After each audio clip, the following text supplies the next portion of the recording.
madaxweynaha dalka Mareykanka Donald Trump ayaa cajirad la aaminsan yahay in laga duubay 4 bisha oo isagoo diyaaradda Air Force One saaran waxa uu aad ugu rafrayaa Soomaalida wuxuuna ka sheegayaa Soomaalida wax allaale wixii afkiisa Soomaali waxba yaraatee dad ahaan dawlad ahaan akhlaaq ahaan iyo kursiime ahaan ummadda Soomaalidu siday tahay waxba u muusan reebin waxaanad moodaa in wax jira iyo waxaan jirinba madaxweynaha dalka Mareykanka uu isku daray madaxweynaha Mareykanka wuxuu ka hadlay dad ahaan Soomaalidu siday tahay wuxuu ku tilmaamay dad burcada oo burcadbadeeda oo ah dadka adduunka ugu khatarta badan uguna xun uguna markaasi saqajaansan dadka oo la dhaqmaan in ay yihiin oo ay ka dhasheen wuxuuna sheegay in ay maraakiibta ku dhegdhegaan oo ay diirtaan wuxuu ku tilmaamay dad dagaaga oo haawey ah oo aan waxba reebaynin oo carabka marinaya wax kasta halisna ku ah amniga caalamka sidoo kalena khatartoodu ay marba ka dambaysa soo badanayso wuxuu sheegay in maraakiibta ay dunida ay qabqabsanayaan maalinba maalinta ka dambaysa ay keenaysa isweydiimo waaweyn oo ah sidee ayaa dad noocaas oo kale ay tahay inay bini'aadanku ay sugu celiyaan wuxuu sheegay in sida kaliya maraakiibta Mareykanka ay uga badbaadi karaan ay tahay in Mareykanka ay yaqaanaan inuusan kala balabay doonin oo gantaalaha Mareykanka ee habaysan aan loogu talagelin kaliya inay noqdaan kuwa kaydahan dalka Mareykanka gudihiisa u yaallay iyagoo kale loo sameeyay isla markaana in burcadbadeedu markay maraakiibta Mareykanka ay handadaan ama ay qabsadaan ay tahay in la dadifeeyo la boobo Donald Trump wuxuu kaloo ka hadlay Soomaalida dhaqan ahaan wuxuuna sheegay inay yihiin dad dhaqan u leh inay iyagu istoogtaan waa dad uu dadka inay toogtaan iyaguna istoogtaan 24 saac dhiigooda ayaa qumanaya wuxuu ku tilmaamay dad haawey amal u dhaqma markay isdilayaan isla markaana aan suturin haba yaraateena aan waxba ku heshiinin markay noqoto ixtiraamka nidaamka dawliga dhexdiisa iyo sidoo kale inay iyaga dhexdooda ay yihiin dad marmar ka dambaysa aan suturin bini'aadanimadana waxyaalaha uu kaga saaray ayay ka mid tahay oo sheegay waa dad uun ku fikiro qofka kale inuu ilka aragti dilo xumeeyo xaqiro isla markaana uusan xushmada qofka kale mudan yahay usan samayn Soomaalida qiyaasaha uu ka bixiyay qaarkoodna waxba ka jira qaarkoodna waa ka badbaadis bini'aadanimada ayuu ka saaray wuxuuna sii waday weerarada uu ku qaaday dalkoodana wuxuu ku tilmaamay dal dhintay oo bir hore baqtiyay wuxuu dalka Soomaaliga ah waa dal mar hore baqtiyay sida daraadeedna waxa ay halkan u soo doontay inay dhaqaale ka sameeyaan wuxuu ku qiyaasay lacag uu sheegay 9 bilyan ay tahay in la xaday oo ay Mareykanka gaar ahaan Minnesota ugu sii darnaatay ka boobeen 50 bilyan inay gaadhana waa laga yaabaa ayuu Trump wuxuu ku tilmaamay gudoomiyaha gobolka Minnesota inuu yahay nin doqor ah oo doqonnimadiisu ay weliba xad dhaaftay sida daraadeedna uu yahay wuxuu ugu yeedhay markaas nacas weynaaday sababtoo ah wuxuu noo dadifiyay kuwaas ayuu dowladnimada Soomaaliya wuxuu yiri maaha wax jira wuxuuna sheegay inaysan haba yaraatay wax dawladda oo military oo booliis dadkooda amnigooda suga leh oo military maanta dalkooda iyo sharaftooda difaaca leh aysan lahayn dawlad ka jirtaana aysan jirin xildhibaanada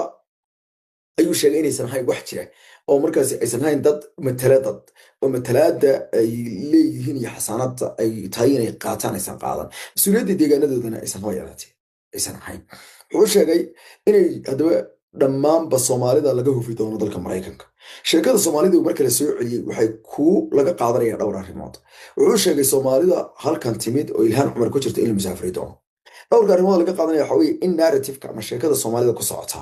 oo markale uu doonayo in aragtideeda ay yeelato xiise horlan la geliyo tan ayaa timid kadib markii la ogaaday in ay jirto weeraro isku xiran oo la soo qaaday gudoomiyaha gobolka Minnesota Tim Walz oo ka jawaabay arrimahan ayaa sheegay inay iska cadaatay isla markaana ay muuqato in weeraradan ay yihiin kuwa ay soo qaadeen kooxda ugu yeedhay inay yihiin kooxda midabka fogaatay ee cunsuriyadu ku fogaatay wuxuuna sheegay in howlgal ka dhana Soomaalida iyo deegaanada oo loola jeedo goobaha carruurta lagu xanaanayo ay ahaayeen kuwo soo naasacadaaday sida dhabta ay loo soo saareen ay yihiin buuri in lagu baabiyo nolosha dadka wuxuuna sheegay in weeraro aad u xoogan Soomaalida ay ku socdaan wuxuuna sheegay in dadka dariska ee Soomaalida ee dadka Mareykanka la nool ila tomaatiyo lagu soo duulay ay tahay arrin isku xiran oo barnaamij abaabulan ogoobay madaxweynaha dalka Mareykanka Donald Trump sheekadan Soomaalida ay mar kale u nooleeyay waxay imaanaysaa xilli la isku dayo in la beeniyo hadal uu duubay nin YouTuber ah tobanaan qof oo YouTuber ah ayaa qaarkoodna waxay u qalab qaateen inay Soomaalida daba galaan oo qof kasta oo Soomaaliya ama gobol xijaab ay ku arkaan ay muuqaal ka duubaan ayagoo hadalaha handadaada ku sheegay meel kasto ganacsi oo Soomaalidu leedahay ha ugu sii badnaadeen goobaha xanaanadeena ay weeraraan taa waxaa sii dheer dhowr sheeko oo kale oo la ogaaday in ay sii faafinayaan YouTuberra kale oo ku wax duubaya moogii tobanaan kale oo raaciyo kale barta X ee horey lagu yaqaanay Twitter oo ah goobta hadeer tan noqotay asaliga ugu weyn laga soo weeraro Soomaalida ayaa waxyaalahaas iyo waxyaalo kale ka daran ayaa dhacay tan marka laga yimaado madaxweynaha maraykanka Donald Trump sheekooyinka kale uu abaabulay waxaa ka mid ah soo qabashadii madaxweynaha dalka Venezuela Nicolas Maduro xataa sheekadii Maduro uu ku filaaweeday Trump oo waxay ahayd in narrative-kan Soomaalida laga sameeyay laga baxo oo gabi ahaanba la aado narrative-ka Maduro laakiin sheekadii Maduro way shaqay weyn kooxda maaga ee madaxweynaha dalka Mareykanka taageeray iyo dadka shacabka Mareykankuna ma aysan soo dhaweynin soo qabashada Maduro sidaa daraadeed Trump waxba uma guhin marka la eego in uu leeyahay shidaal oon baan meesha dhoobi doona ama qaado doona ma ogi haba yaraatee wax ay u jartay dhinaca markay noqoto ra'yi caamka dalka Mareykanka iyo sumcaddii uu ku heli lahaa ma jirto Mareykanka iyo shacabkooduna waxay noqdeen kuwa ku xaraama in uu been u sheegay oo uu yiri anuu madaxweyne dagaalmayhi ku nabadeed ayaa noqonaya peacemaker yacni tiina ay noqotay inuu ku dambeeyay inuu madaxweyne dal fadhiya u soo qabtay haddaba Maduro markii maxkamadda la soo taagay hadallo la yaab leh ayuu sheegay Maduro oo loo qabtay tarjumaan luqadiisa Isbaaniyolka ugu tarjumayay Ingiriiska ayaa si fiican isu difaacay inkastoo Maduro uu u muuqday nin laga hadalsiiyey isla markaana ogolaaday inuu hadlo inkastoo arrintu ahayd dambi ma leedahay mise malihi ma uusan ku ekaanin arrinta intuusan ka jawaabin ilaa haddii maxkamadda marka koobaad sida sharciga Mareykanka uu qabo qofku waa inuu dhaho dambi ma leedahay mise malihid not guilty iyo guilty labada qof ayuu qofku kala sheegi karaa marka not guilty ayuu hadduu dhaho sheekadu way xiranta laakiinse Maduro sida muuqata ku talagal ayuu wuxuu u sameeyey in uu sheekada sheeko ka horaysiiyo si aan mawduuca loo soo xirin wuxuu ku dhawaaqay inuu yahay madaxweynihii waddanka Venezuela waxaana madaxweynaha xaqee dalka Venezuela sheekadaas waxay ila tahay inay maskaxdaada dib u celiso oo dib u eegto YouTube-ka waxaad arki doontaa Saddam Hussein oo sidaas lahaa 2006 iyo 2006 markii la qabanayay ama la soo qabtay isagoo madaxweynaha xaqa Ciraaqiyana inkastoo labada marxaladood iyo labada waqti ay kala duwan yihiin labada arrimood ee labada nin lagu kala qabtayna ee labadu ay kala duwan yihiin haddana Maduro waxa uu yiri anigu waxaan ahay madaxweynaha dalka wuxuu sheegay inuu madaxweynaha xaqahay dalka Venezuela uu yahay sida daraadeedna la doonayo mar walba in sida ugu rasaab badan ugu soo rakasan loo sii daayo wuxuu sheegay oo kale hadal kale oo kaagsi daran wuxuu yiri waxaan ahay nin lagu soo qabtay dagaal waxaan ahay maxbuus dagaal ayuu ujeedooyinka hadallada ee halkan uu ka lahaa mid walba waxay leedahay ujeedo sharci maadaama ninkan uu madaxweynaha Abdulmasiya uu ahaa labadan hadal ee uu meesha ka sheegay hadallo kale inta ujeedooyin dhaba ay tuuray markuu yiri madaxweynihii jamhuuriyadda Bolivarianka ee Venezuela ayana waxay taasi ku socotay fariin dadkiisa ku socda waay oo uu leeyahay amaan xumaada amaan samaada madaxweynihii ayana oo waddan shisheeyaha uu soo qafaashay kadib dalkiisii dal ahayn la keenay si xoogana lagu haysto fariintaasina waa fariin in badan xataa dadka isaga nacab qalbigooda taabanaysa sababtoo ah qof afkaaga ku hadlaya oo madaxweynaha iyo dalkaaga ka soo jeeda waa dareemi kartaa ama nimco ama jeclo qof kasta damiir wadaniyeed uu ku jiro Venezuelana arrintaasi fariin uu u dirayo ayay ahayd wuxuuna doonayay inuu u sheego inaysan asmicin ama aysan yeelin wax ka yar waxa uu yahay inay ugu yeedhaan sidoo kalena arrintaasi taageerayaashiisa gaarka ah aad bay u khusiisay waxayna tusinaysay in uu weli yuhuun ahaan nool yahay oo si kastaba loo soo bahdilo ama loo soo jiido xabaduhuna dhagihiisa ugu soo dhacay markii la raasanayay duulaanka lagu qaaday iyo bambooyinka la tuurayay diyaaradaha qumaatiga u kaca ee Mareykanku xasuubiyeen laakiin weli uusan niyad jabin oo welidiisu taagan tahay arrinta kale uu leeyahay maxbuus dagaal bana ayaduna waa fariin kale maxbuus dagaal wuxuu ka wadaa in uu yiraahdo waxa aan ahay nin dagaal lagu qabtay yacni nin isagoo iska hurda sida Mareykanku ay sheegayaan ma yihi nin dagaalamay dadkii ilaalinayayna ay dhinteen dagaal meesha ka dhacay laga turturroonaaday la soo gaaday oo aan la balansan dabadeedna la soo qafaalay ayaana sida daraadeed wuxuu rabaa halka inuu geesinimo ka sheegto oo uu yiraahdo maxbuus dagaal uu ka duwan yahay maxbuus markaasi kale sida daraadeed wuxuu leeyahay waan helaa xuquuqda maxbuusnimada ee dagaal oo macnaheedu ay tahay in qofka dagaalyahanka haddana madaxda ahaa marka goob dagaal lagu qabto si ka duwan sida dadka kale loola macaamilo xaaladdiisana la ogaado taasoo sidoo kalena uu leeyahay anoo beertaydii jooga layma soo qaban anoo furin dagaal ku jira oo ciidan ay hortuman yihiin baa laysoo qabtay ogoobayna layma soo xidhin anoo safraya ee dagaal baa laygu soo qaaday dadkii ii difaacayana goobta iyo ku dhinteen taasuna wax kale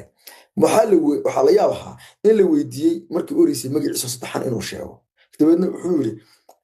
mudane waan ahay magacaygu waa Nicolas Maduro waxaan ahay madaxweynaha jamhuuriyadda Venezuela waxaan ahay nin la soo afduubtay 3 bishii Janaayo sida daraadeed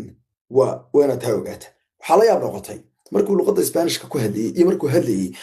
muuqaalkiisa sida fiican loo fiiriyo nin degan oo aad iyo aad u degan oo aysan ka qasnayn islamarkaana la yaab leh ayuu yidhi. waxay u muuqatay in haddaba ninka maxkamadda saarayay oo ah 92 jir uu si dhaba uu u soo galay islamarkaana uu doonayo inuu hadalka uga dhex galo isagoo markaasi ay u muuqatay in uu doonayo inuu doodiisa uusan sii wadin meeshana uusan u isticmaalin fariin ahaan waayo wala isfahansan isla markaana qofkan khibradda leh 92 jirka maxkamadda saarayay waa nin garan karaa ninkani wuxuu gamayo iyo meesha uu tuurayo sababtoo ah word matters hadalku macno ayuu sameeyaa meel dheer warna meel dheer buu tagaa warana meel dhow ama dhagaxna meel dhow si kale sidaa daraaddeed wuxuu ku yidhi arrimahaas oo dhan waanu imaan doonaa macnaheedu waxa weeye in uu doonayo in uu ka anfiyo arrinta dabadeedna waxay u muuqatay in Maduro uu haddana warkiisa kala sugay marlabaadkii markii lagu soo celiyey wuxuu yidhi anigu waxaan ahay qof aan dami lahay innocent ayaan ahay ayuu yidhi waxaana ahay ayuu yidhi nin gobe sidaa daraaddeedna waxaan ay ila jirta ayuu yidhi xaaskayga ayadu maxay galabsata waa qofaan waxba galabsan ayuu yidhi Floresa ayuu yidhi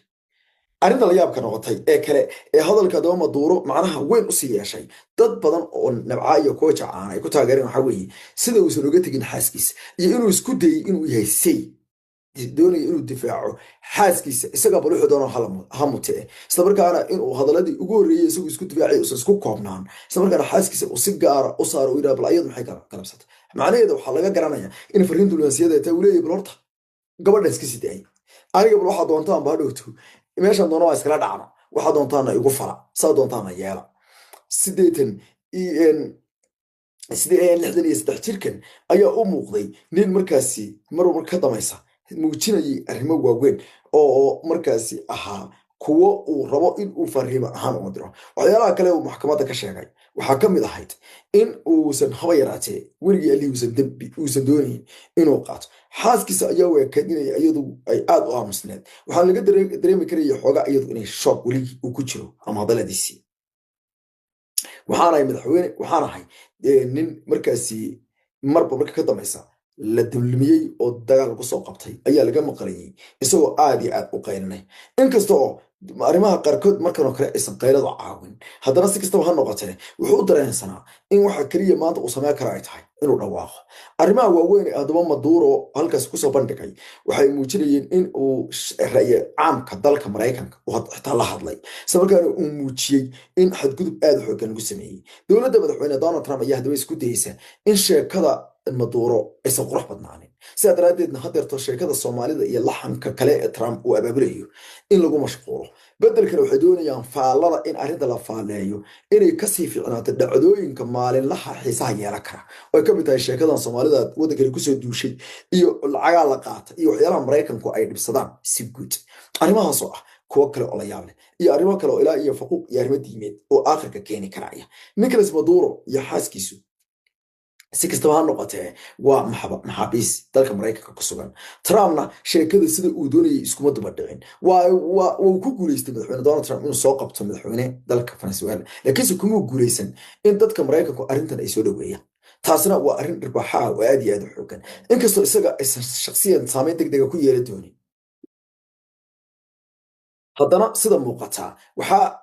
iska caddaatay in xisbigiisa ay si aad u xooggan ay saameyn ugu yeelan doonto sidoo kale arrinta waxay saameyn degdeg ah ku yeelatay xisbiga dimuqraadiga oo wax la taaban karo aan qaban isla markaana awood darradooda iyo taageeraantooda ay sii raacday xataa abaabul la'aantooda dhinaca narrative-ka lagagana guuleystay meel walba sida muuqatana hadeerto uun gacan ku gabada sababtoo ah arrintan waxay ahayd inay arrin sharci u bedelaan hadeerto arrinta kiiska Maduro iyo xaaskiisa Floresa kaliya ayaa arrin sharci noqday laakiin doodii ahayd ma qalabbeed ma saxbeed waa laga gudbay in la soo qabto madaxweynada laguna duulo waxayna u ekaatay dood jaban isla markaana taasina waxaa guuleystay Trump laba arrimood oo guula ayuu wadaa midna dhibaato weyn bay ku noqota inuu dadka Maraykanka arrintan ay iibsadaan isla markaana ay yidhahdaan daroogana laga difaacayo waana la soo qabtay Trump isagaa baa burburiyey arrintaasi waxay si dhaba u baabaaday markii madaxweynaha dalka Maraykanka uu sheegay inay dagaal